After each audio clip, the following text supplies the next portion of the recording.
Hello and welcome to my senior year fellows project. My name is Megan Owen, and for the past 12 months I have been participating in documenting the restoration of a 1962 Jaguar Mark II. The car came to us from California with no brakes, a non-running engine, a very tired interior, and many parts that were just worn out. The reason for buying a California car is that the car has little to no rust. This means that the restoration is mechanical and cosmetic only. I've broken up the restoration into 4 episodes: the engine, the suspension, the engine bay, and interior and paint. This episode focuses on the engine bay. In today's video, we're going to cover how the engine bay was cleaned and painted to get it back to showroom condition. Firstly, we needed to remove the engine and the bonnet. We have a previous video that covers the engine rebuild, so please take a look if you haven't already done so. The engine bay was covered in oils and dirt.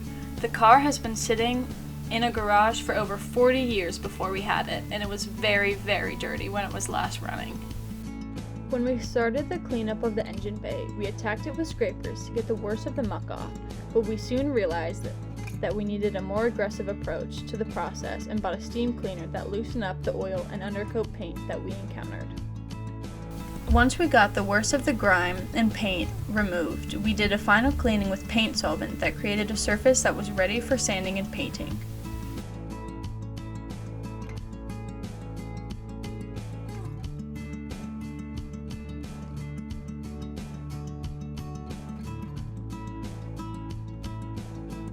The transmission tunnel was more of the same: scraping, steam cleaning, washing, and sanding.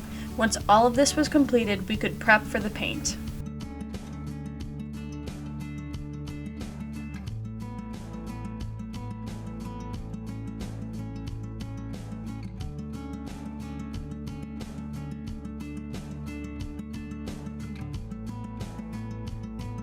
First was masking the body. Even though the body needed a respray, we wanted to contain the spraying just to the engine bay. The engine bay had 2 coats of primer, 2 coats of base, and 2 coats of clear, and looked magnificent once done. This was a complete transformation from the old, oily, gross engine bay we started with. We don't have a lot of videos of actually painting the engine bay because the paint process creates a lot of dust and is not good for the camera. Once the engine bay itself was ready, we had to refurbish the other engine bay components. Items like the heater box were stripped and repainted before reinstallation. In the haste to get the engine bay painted, we realized we probably should have dealt with the wiring loom and wiper arm mechanism before we painted, but by being careful, we managed to clean the other items and recover the wiring loom without damaging the paint. The wiring loom itself was in a very bad state, with nearly all the cotton covering becoming very dirty and even disintegrating.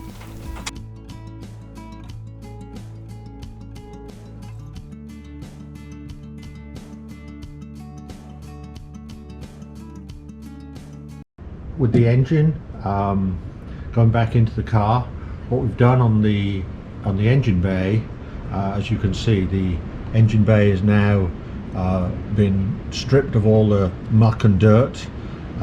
It's been completely repainted and is ready for the engine. If we start on the left hand side,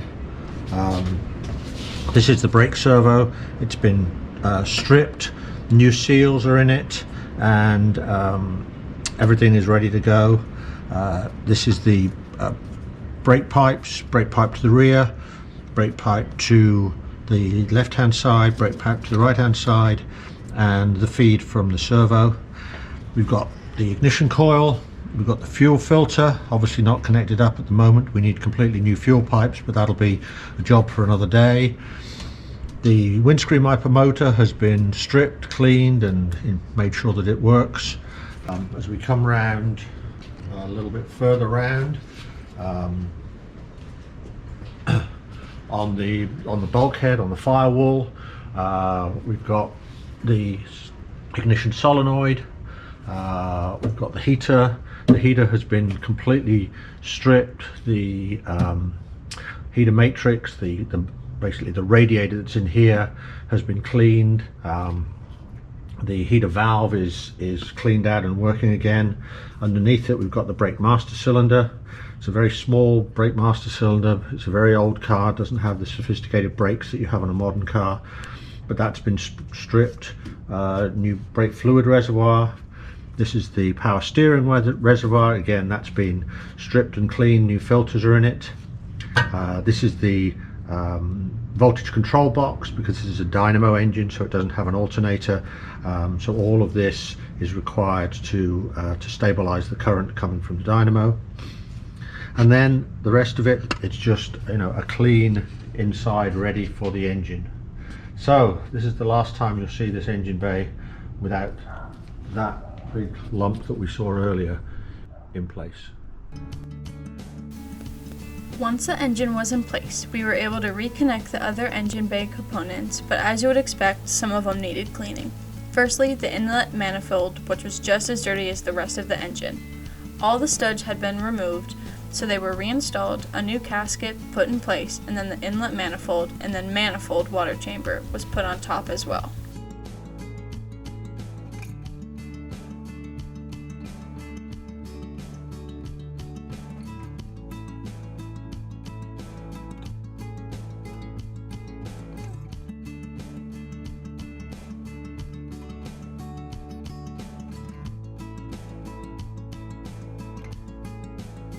Once the inlet side was complete, the exhaust manifold was able to go on, and again needed small hands to get the fiddly bolts in place.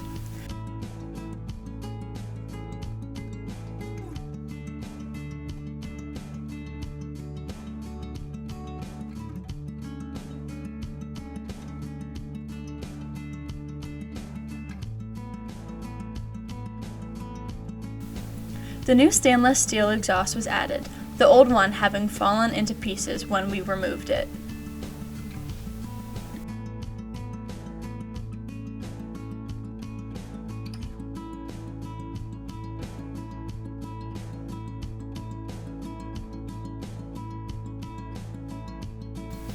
To complete the process, we needed to rebuild the carburetors. The carbs were stripped, the dash pots polished, and they were reassembled with new needles, jets, and diaphragms prior to reinstalling them into the engine. What is not included in this video is us rebuilding the carburetors about 10 times before they properly worked in the engine.